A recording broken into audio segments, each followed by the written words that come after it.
Hello students, welcome back to Magnet Brains Hindi medium. मैं लाली वर्मा आप सभी विद्यार्थियों का बहुत बहुत स्वागत करती हूँ। साथ ही साथ ये आशा भी करती हूँ कि आप सभी स्वस्थ होंगे। प्रिय विद्यार्थियों, हम अपनी पाठ्य पुस्तक दिगंत भाग 2, जी हाँ, बिहार बोर्ड की मैं बात कर रही हूँ। हम करेंगे आज पाठ 12, नाम है तिरछ। लिखा है उदय प्रकाश जी ने। और ये क्या है तिरछ? क्या लगता है आपको? तिरछ शब्द सुनते ही क्या लग रहा है कि ये क्या होगा? इन सभी रहस्यों से पर्दा उठेगा, तो बने रहना मेरे साथ शुरू से लेकर अंत तक, ताकि आप जान सको कि तिरछ क्या है।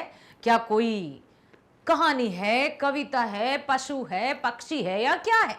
सब कुछ, जो भी कुछ आपके मन में प्रश्न उठ रहे हैं, सबका जवाब आपको मिलेगा। तो सबसे पहले हम चलते हैं लेखक उदय प्रकाश जी के जीवन परिचय की ओर। शीर्षक है तिरछ, लेखक हैं उदय प्रकाश। जन्म हुआ सन 1952 में। माता पिता गंगा देवी प्रेम कुमार सिंह। जन्म स्थान सीतापुर, अनूपपुर, मध्य प्रदेश। अब देखो, ध्यान से सुनो भाई। अकेला शीर्षक, जिसने यदि प्रीवियस वीडियो, अच्छा पहला वीडियो है ये हमारा, यदि आप जानते हो, यदि आपने पढ़ लिया है, तब तो आप समझ जाओगे कि तिरछ ये है। यदि जिसने नहीं जाना तो सोच रहे होंगे क्या है। तो देखिए, तिरछ कहानी का आधार है एक लोक प्रचलित विश्वास। एक लोक प्रचलित विश्वास मतलब क्या होता है? लोक प्रचलित मतलब जो लोगों से सुना है, जो लोगों से चला आ रहा है कि ऐसा करने से ऐसा हो जाता है, ये करने से वैसा हो जाता है। आपने ये भी सुना होगा ना, सुना है कि जब सांप को कोई मार देता है, नाग को, तो वो उस मारने वाले की फोटो अपनी आंखों में खींच लेता है, फिर उससे बदला लेता है। तो ये भी लोक प्रचलित है। अब तिरछ के बारे में भी एक धारणा है। क्या है? इस विश्वास के अनुसार, कौन से विश्वास के अनुसार? लोक प्रचलित विश्वास के अनुसार तिरछ एक ऐसा विषैला जंतु है जिसके काटने से मनुष्य की मृत्यु अवश्यंभावी होती है, अर्थात अवश्यंभावी है। तिरछ का काटा हुआ व्यक्ति बच नहीं सकता, ऐसा लोक प्रचलित है, या लोगों के प्रचलन में है। लोकमानस में तिरछ को लेकर कई विश्वास प्रचलित हैं। एक तो यह है कि जैसे ही वह आदमी को काटता है, ठीक है, जैसे उसने काटा, झपट लिया, और वो भी काटता कब है? यदि उसकी नजरों से नजरें मिल गई व्यक्ति की, बड़ी छिपकली की आकार का वो होता है, छिपकली के जैसा, और यदि उसकी आंखों से आंखें मिल गई तो वो तुरंत काट लेगा, और काटा तो व्यक्ति मर जाता है। क्या कहते हैं कि जैसे ही वह व्यक्ति को काटता है, वैसे ही वह वहां से भागकर किसी जगह पर जाकर और उसके बाद उसमें लेट जाता है। और यदि अगर तिरछ ने ऐसा कर दिया तो आदमी फिर बच नहीं सकता। अगर उसे बचना है तो तिरछ के पेशाब में लौटने से पहले खुद को किसी नदी या कुएं या तालाब में डुबकी लगा लीजिए, तब बचा जा सकता है। यदि वो भाग गया काट के और उसने पेशाब कर ली और वहां से उसमें लोटपीट हो गया, तो मनुष्य मरना ही है। और उसके लोटपीट होने से पहले जिस व्यक्ति को काटा है वो व्यक्ति किसी नदी में, तालाब में डुबकी मार ले, तब वो नहीं मरेगा। अब ये कैसा जहर है भाई? ये है, लोक प्रचलन में ही है भाई, ये ऐसा कहा जाता है, ठीक है।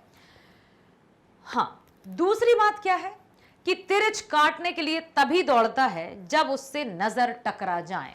अगर तिरछ को देखो तो उससे कभी आंख मत मिलाओ।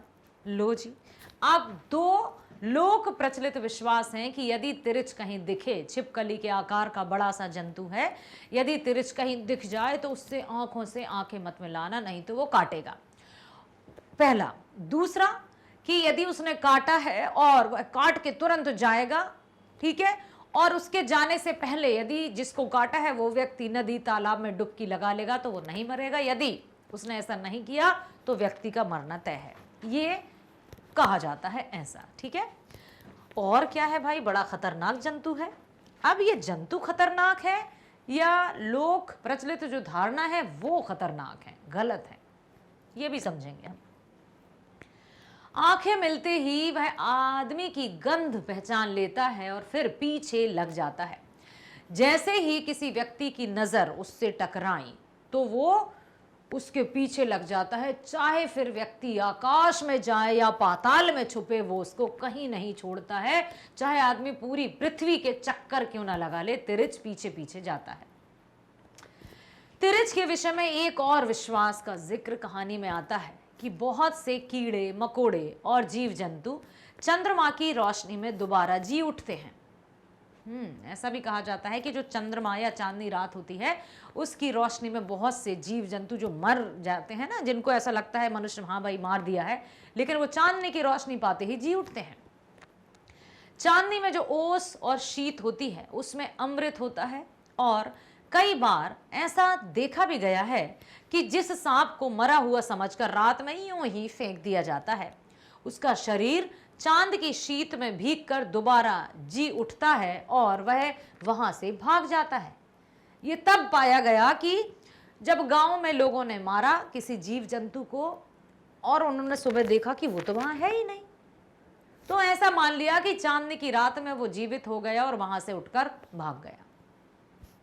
फिर वह हमेशा बदला लेने की ताक में रहता है कि जिसने उसे मारा है अब वो उसे मार कर रहेगा। तिरछ कहानी में लेखक का उद्देश्य शहरी समाज की संवेदनहीनता और अमानवीयता का उद्घाटन करना भी है।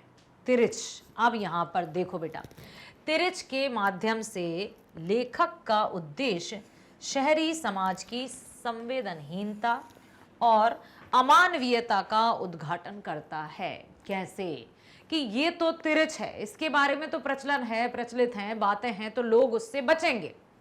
लेकिन समाज में जो व्यक्ति मुखौटे लगाकर घूम रहे हैं, एक चेहरे पर कई चेहरे छुपाते हैं लोग या बनाते हैं लोग, तो उन चेहरों को कैसे पहचाना जाए कि कौन सही है कौन गलत है, किस पर भरोसा किया जाए किस पर नहीं। कौन जो है वो साधु के वेश में पूरा का पूरा अत्याचारी है। कैसे समझा जाए कि जो सूट बूट में है वो सभ्य व्यक्ति है, जबकि वो तो अभद्रता से भरा हुआ है। तो तिरछ को देखकर समझा जा सकता है, उसके बारे में जानकारी हो गई तो उससे बचना आसान है। लेकिन ऐसे व्यक्तियों से कैसे बचा जाए जो दिखते कुछ और हैं होते कुछ और हैं। मन में राम बगल में छुरी, बाबा तेरी नियत बुरी। ठीक है, तो लेखक ने यही कहा है कि तिरछ कहानी में लेखक का उद्देश्य शहरी समाज की संवेदनहीनता और अमानवीयता का उद्घाटन करना है। ठीक है, कि तिरछ के माध्यम से वो यही बताना चाहते हैं जो शहरी जीवन है उसमें किस तरह से लोग संवेदनहीन हो गए हैं। कोई किसी की भावनाओं की कद्र नहीं करता है, कोई किसी के सुख दुख में काम नहीं आता है या उसके कंधे पर ढांढस भरा हाथ नहीं रखता है। सब स्वार्थी हो गए हैं। शहरीकरण होने से मनुष्य के मन की जो संवेदनाएं हैं, जो भावनाएं हैं, वो शून्य हो गई हैं। आखिर क्यों? तो ऐसे मनुष्य से, ऐसे मतलब क्या कहें इसको, कई रूप रंग बिरंगे बहुरंगी व्यक्ति से कैसे बचा जाए। आज जब हमारे मानवीय संबंधों की परिधि लगातार सीमित होती जा रही है, तब ऐसे में लोगों की सोच में भी एक तरह का संकोच विकसित होना स्वाभाविक है। संकोची हो गए हैं या संकोच विकसित हो गया है, मतलब नहीं चाहते कि किसी के बारे में किसी से कुछ कहें, क्योंकि किसी से यदि हम अपने मन की या दुख भरी बात करें तो लोग हमें ढांढस बंधाने की जगह उस दुखी व्यक्ति का उपहास करते हैं, मजाक बना लेते हैं। बहुत कम लोग हैं जो कि सत्य के साथ या सच्चाई के साथ उसकी संवेदनाओं से जुड़ जाते हैं। ठीक है, शहरी जीवन की आपाधापी में तो दूसरों के दुख दर्द हैरानी परेशानी की तरफ नजर उठाकर देखने से लगता है कि किसी को फुर्सत ही नहीं है। आपाधापी मतलब समझते हो बेटा? भाग दौड़। ठीक है,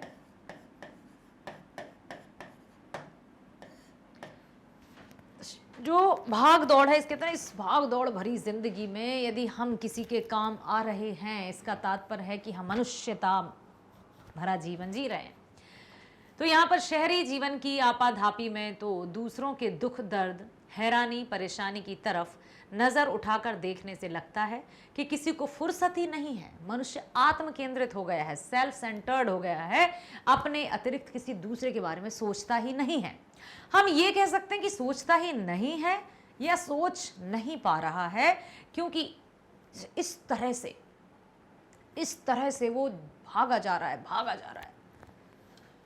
ऐसी स्थिति में अपने परिवेश से वह अलग अलग सा पड़ गया है। उसके आसपास के जीवन में क्या कुछ घटित हो रहा है, या मतलब पूरी तरह से वह उससे अनभिज्ञ है। अनभिज्ञ मतलब अनजान है। उसे नहीं पता कि हमारे पड़ोस में क्या हो रहा है या हमारे आसपास में क्या घटित हो रहा है, क्योंकि वो अपने आप में इतना केंद्रित है कि उसे किसी के बारे में कोई पता नहीं, कोई जानकारी नहीं। उस घटना में वह किसी तरह के हस्तक्षेप या संलग्नता से बचता है। वह केवल यह बताना चाहता है कि शहर में संवेदनशीलता का ह्रास बहुत तेजी से हो रहा है। ठीक है, मतलब जो संवेदनशीलता है, जो दूसरों के दुख को समझना, उनके दुखों में उनका ढांढस बंधाना, उनके दुख में दुखी हो जाना, ये बहुत ह्रास होता जा रहा है। इसका धीरे धीरे इसका क्षरण होता जा रहा है, कम होता जा रहा है, नाश होता जा रहा है। कहानी में लेखक ने यह दिखाने का प्रयास किया है कि तिरछ का काटा मनुष्य बच भी जाए। अब देखो यहाँ पर तिरछ के माध्यम से क्या बताया है कि तिरछ का काटा हुआ, एक तरफ उन्होंने ये बता दिया कि तिरछ का काटा हुआ व्यक्ति कभी नहीं बच सकता। यदि तिरछ ने काट लिया और पेशाब करके उसमें लोटपीट हो गया तो मनुष्य का मरना तय है। दूसरी तरफ तिरछ से भी भयंकर क्या बता रहे हैं वो देखो कि तिरछ का काटा हुआ मनुष्य तो बच भी जाए, परंतु शहर की संवेदनहीनता से वह नहीं बच सकता।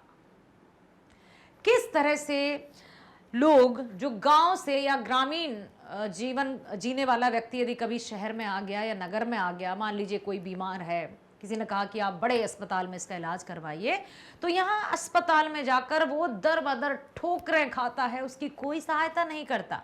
तो ये क्या है?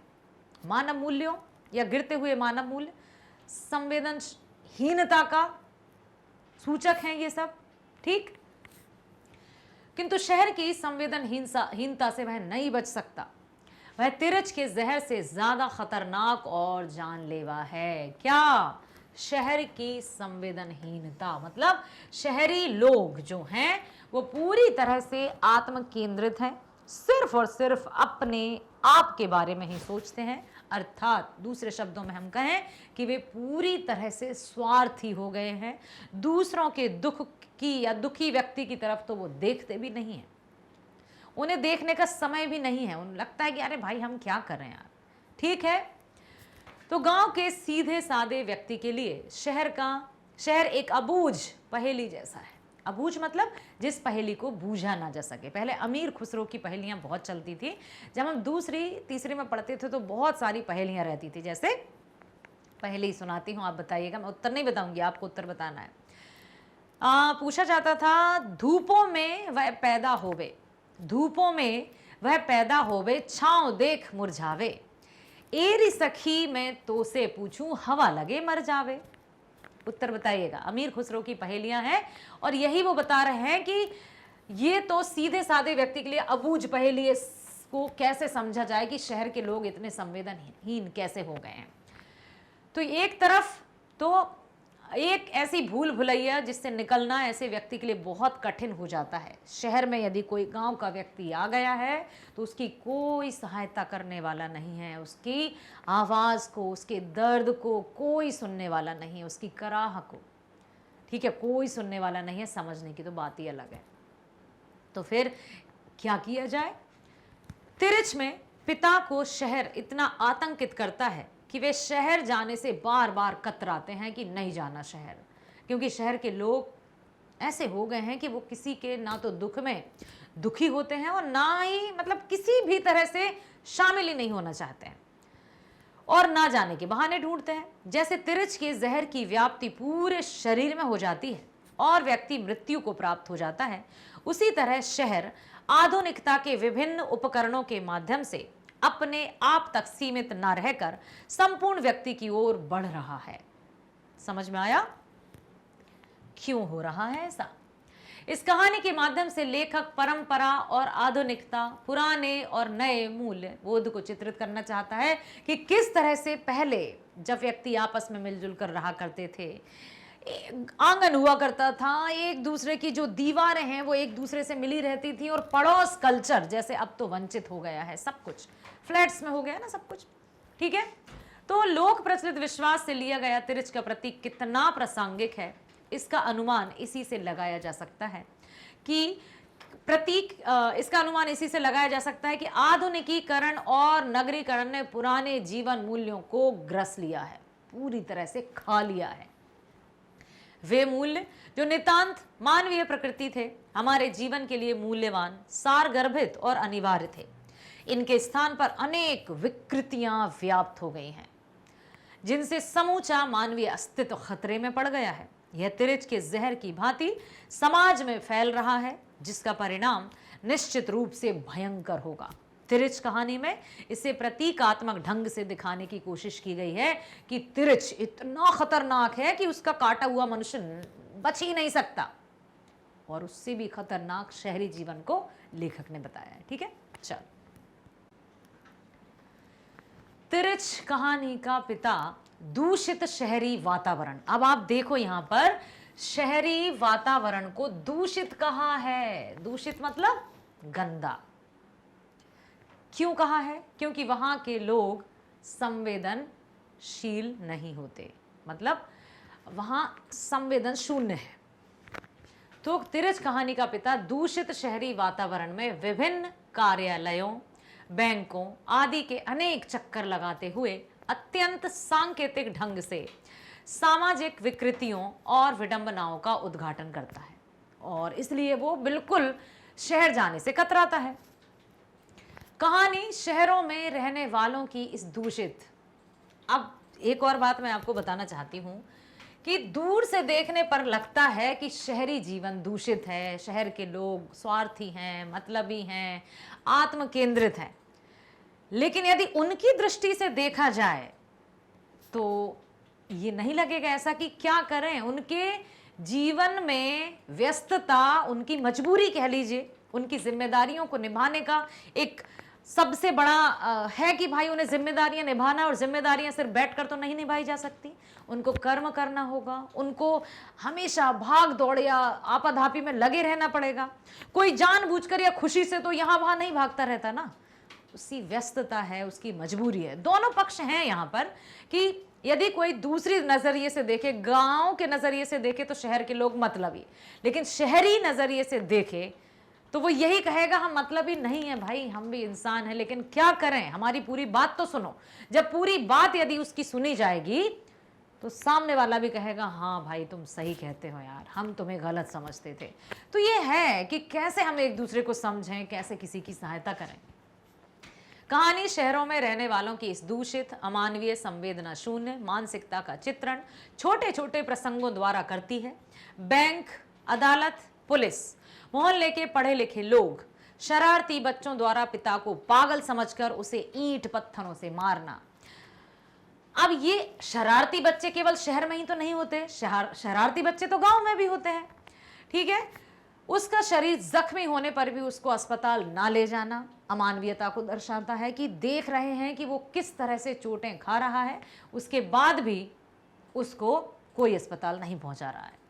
पत्रकार तथा कवि कहे जाने वाले व्यक्ति का अमेरिकी दूतावास में संगीत कार्यक्रम में भाग लेने के उतावलेपन में बूढ़े, दीन, क्षत विक्षत व्यक्ति के प्रति उदासीनता ऐसे ही प्रसंग है। इन प्रसंगों के चलते हुए लेखक इस मुकाम पर पहुंचे या इस निर्णय पर पहुंचे कि शहर के लोग पूरी तरह से आत्म केंद्रित हैं, संवेदना शून्य है, उन्हें किसी की कोई परवाह नहीं। यदि गांव का व्यक्ति कोई शहर में चला जाता है तो उसका मजाक बनाया जाता है, उस पर किस तरह से पत्थर फेंके जाते हैं। तो ये कहता है ना बेटा कि एक मछली पूरे तालाब को गंदा कर देती है। ये वही है कि यदि किसी व्यक्ति, एक व्यक्ति द्वारा कुछ इस तरह की काम कर दिए जाएं तो वो पूरा शहर ही बदनाम हो गया कि इस शहर में ऐसे ही लोग रहते हैं। और गांव में किसी कोई एक व्यक्ति यदि अच्छा मिल गया तो सबका नजरिया या पर्सपेक्टिव ये बन जाएगा कि गांव के लोग अच्छे होते हैं। हम मानते हैं कि हाँ, गांव के लोग आत्मा से आत्मा मिलाने वाले होते हैं, उनमें बहुत ही संवेदनाएं होती हैं क्योंकि हम स्वयं गांव के हैं, ठीक है। लेकिन हम ये नहीं कह सकते हैं कि शहरी लोगों में भावना या संवेदना होती ही नहीं है, ठीक है। तो दोनों तरफ से हम रख सकते हैं अपने अपने दृष्टिकोण को। अग्निहोत्री का यह कथन सरासर झूठ है क्योंकि बूढ़ा, दुर्बल शरीर, थका मांदा, बेबस, शक्ल से दीनहीन लगने वाला आतंकवादी नहीं दिख सकता। कैशियर उसकी बेचारगी, बेबसी पर तरस खाने की बजाय उसकी उपेक्षा या तिरस्कार कर रहा है। हाँ, ये जरूर एक कारण होता है कि व्यक्ति की वेशभूषा देखकर सामने वाले का व्यवहार बदल जाता है। यदि फटेहाल होगा, बेचारगी दिख रही होगी, बेबसी दिख रही होगी, तो लोग उसको उपेक्षा की दृष्टि से देखते हैं। इसका काम पहले नहीं होगा। और अच्छे से कोई आया है बड़ी सी गाड़ी में, सूट बूट में, तो उसको सलामी करते हैं और उसकी बात को पहले सुना जाता है। ये है, इसमें बिल्कुल दो राय नहीं है। इतवारी कॉलोनी के लड़के उस पर पत्थर मारते हैं। चोट इतनी गहरी है कि खून रिस कर आंखों भर आने लगा है। यह शहर की युवा पीढ़ी की अराजकता, उद्दंडता, उच्च श्रृंखलता, हिंसक वृत्ति तथा बड़े बूढ़ों के प्रति घृणा, तिरस्कार, अपमान की भावना का द्योतक है या परिचायक है। उसी कॉलोनी में रहने वाले रिटायर्ड तहसीलदार सोनी साहब और शहर के विख्यात पत्रकार एवं कवि सत्येंद्र का व्यवहार भी पढ़े लिखे, स्वयं को सभ्य, संभ्रांत, शालीन, बुद्धिजीवी मानने वाले की अमानवीयता का उदाहरण है।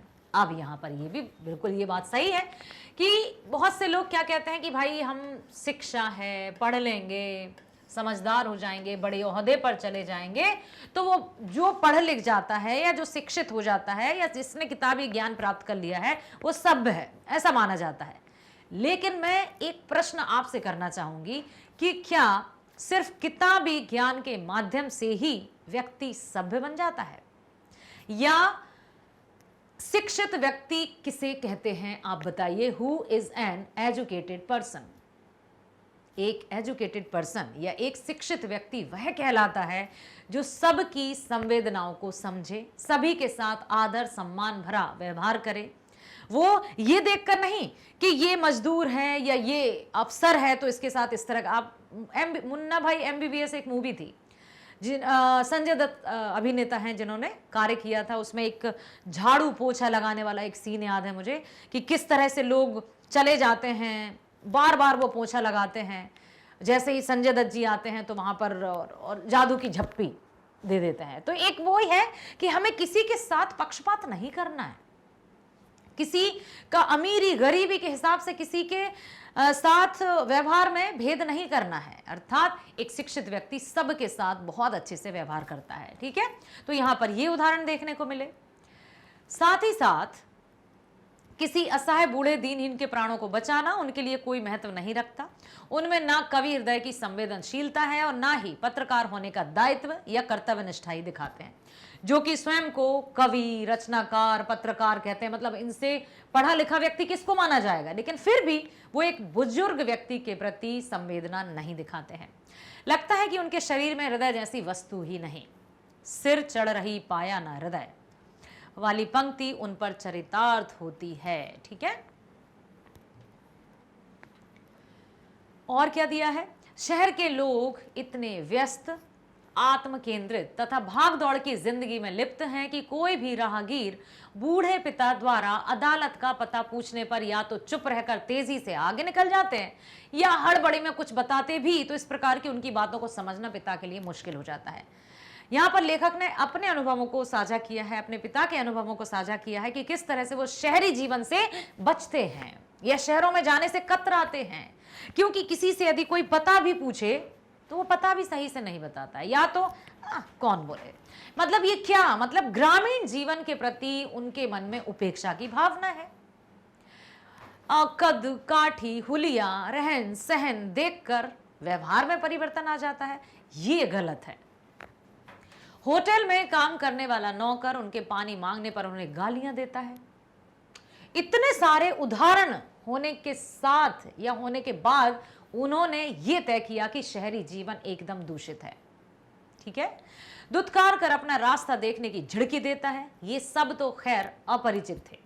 स्वयं पुत्र का पिता के प्रति व्यवहार भी पुराने मूल्यों से ध्वस्त होने तथा इंसान के हैवान बनने का संकेत देता है कि एक स्वयं की संतान ही अपने माता पिता के प्रति इतना बुरा रवैया, ऐसा दुर्व्यवहार अपनाते हैं तो और किसी से क्या अपेक्षा की जा सकती है। ठीक है, कहानी का वाचक अपने पिता के त्रासद अंत का जिस तटस्थता निरपेक्षता से वर्णन करता है, पिता की मौत पर राहत की सांस लेता है, जो बचपन में पिता के वात्सल्य और पालन पोषण की स्मृति भी दिमाग के कोने में बसाए हुए है। उससे पता चलता है कि मानवता सर्वत्र नष्ट हो गई है, केवल स्वार्थ पूर्ति ही जीवन का एकमात्र ध्येय है। अब यहां पर आ जाती है बात स्वार्थ पूर्ति। तो अक्सर व्यक्ति यही कहते हैं कि अच्छा, जब मतलब आया तब हमें याद कर लिया। अब इसको हम सकारात्मक तरीके से ले सकते हैं कि अंधकार में ही दीपक जलाया जाता है। उजाला होता है तो किसे दीपक की जरूरत, तो दीपक अंधकार में ही दीपक की महत्ता को दर्शाता है। इसी प्रकार यदि हमें कोई काम आने पर याद कर रहा है या किसी का कार्य हमारे कारण सिद्ध होता है तो धन्यवाद दीजिए परमात्मा को कि उसने हमें इस लायक बनाए कि हम किसी के कार्य आ सके। समझ में आया? तो यहां पर कहने का तात्पर्य है कि केवल स्वार्थ पूर्ति ही जीवन का एकमात्र ध्येय बन गई है। संबंध उन्हीं से मधुर हैं जिनसे मुनाफा अधिक है। बचपन में पिता की उपस्थिति एक कवच की तरह थी, जिसके रहते संतान निद्वंद होकर खेलती कूदती गहरी नींद में सोती है। बचपन की अनुभूति है जिसमें आत्मीयता व मानवीय संवेदना का बहुत कुछ अंश विद्यमान दिखाई देता है। वह पूरी तरह अविश्वसनीय लगते हुए भी हमारे सामाजिक यथार्थ से जुड़ा हुआ है कि ये वास्तविकता है, मतलब ये पूरी तरह से सच्चाई है, इससे मुंह नहीं मोड़ा जा सकता। अराजक पीढ़ी की विद्रुप मानसिकता के संदर्भ में इसे रखकर विचार करें तो बात साफ हो जाती है कि आजकल या शहरी जीवन वास्तव में ऐसी अंधी दौड़ में शामिल हो गया है कि खुद की संस्कृति, संस्कार, रीति रिवाज, परंपराएं सब पीछे छोड़कर बस अंधी दौड़ में शामिल हो गया है। इसी का वर्णन लेखक ने तिरछ के माध्यम से किया है कि तिरछ एक जंतु है, खतरनाक, जानलेवा, लेकिन उससे भी खतरनाक है शहरी जीवन, ये भी बताया है उन्होंने। ठीक है, आत्मीयता एवं सहानुभूति नितांत मानवीय मूल्य हैं और हमारे संबंधों को स्वस्थ एवं संजीव बनाते हैं। पिता की ऐसी दर्दनाक मृत्यु पर पुत्र को राहत महसूस होना स्वस्थ आत्म संबंध को रेखांकित नहीं करता। इस आत्मीयता को यदि लोप हुआ है तो उसमें कमी दिखाई देती है, तो उसके कारण हमारे सामाजिक राजनीतिक ढांचे में ही मिल जाएंगे। तिरछ की लाश चट्टान से जरा हटकर जमीन पर घास के ऊपर चित पड़ी हुई थी। बिल्कुल यह वही तिरछ था। तिरछ मतलब मेरे भीतर हिंसा, उत्तेजना और खुशी की एक सनसनी दौड़ रही थी।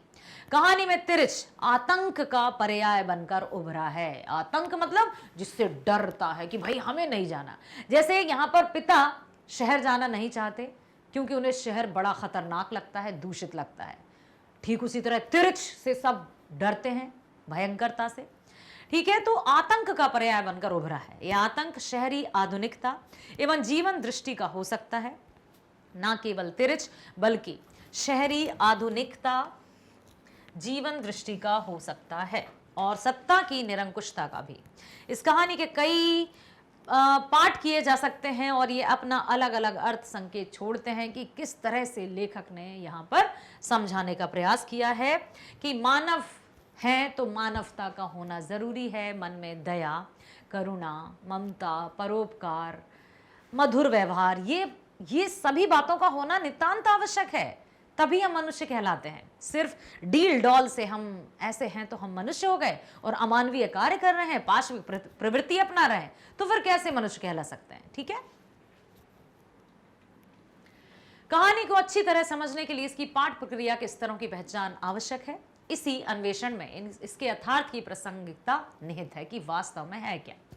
कहानी में एक तरफ आतंक और यंत्रणा से उपजी बेचैनी, तनाव और असहायता का भाव निहित है, तो दूसरी ओर शहरी या कहें आधुनिक मनुष्य की संवेदनहीनता और अमानवीयता भी छिपी हुई है।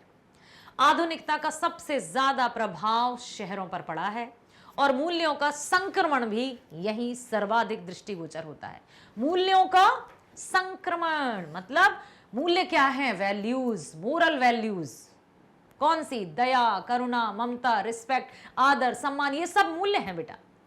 और इसमें पाश्चात्य संस्कृति का अनुसरण करते हुए सब कुछ जैसे मिट सा रहा है, एकदम नाश हो रहा है, नष्ट सा हो रहा है।